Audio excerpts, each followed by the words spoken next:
little light of mine. The Grace Community United Church of Christ in St. Paul, Minnesota has seen better days. The empty pews, signs of a congregation shattered by a single issue. Categorically, they said, I cannot be a part of a church that accepts same-sex marriage. Reverend Oliver White voted in favor of accepting same-sex marriage at the 2005 national meeting of the United Church of Christ. The vote was historic, the fallout immediate. White lost 2/3 of his predominantly African-American congregation. They thought I was a heretic, that I was not leading them to Christ.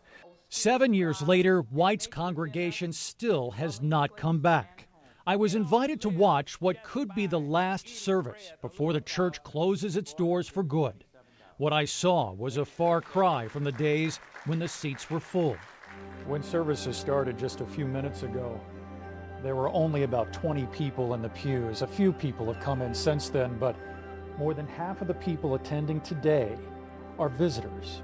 The church is now in financial ruin. The few members that still remain say they couldn't overcome a stigma. It is hush, hush, you don't talk about it. Right. If you're gay, you're wrong. And it is very prevalent in the black church that you do not talk about it. You pray about this a lot? Every day. What do you pray for right now? $200,000.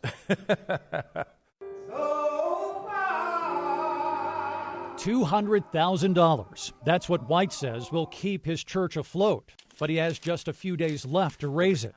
$2. $2. Yes. Little miracles arrive in the mail every day. Donations along with words of encouragement and at times, temptation. This man was going to pay all your bills. Yes. All your worries would be gone. All my worries would be gone. All you had to do was what? Renounce.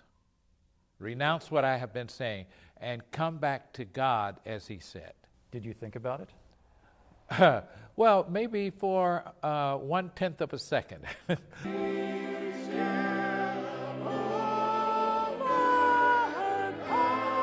Better to be a heretic in the eyes of many of his fellow Christians than, he says, to preach what he believes is a lie.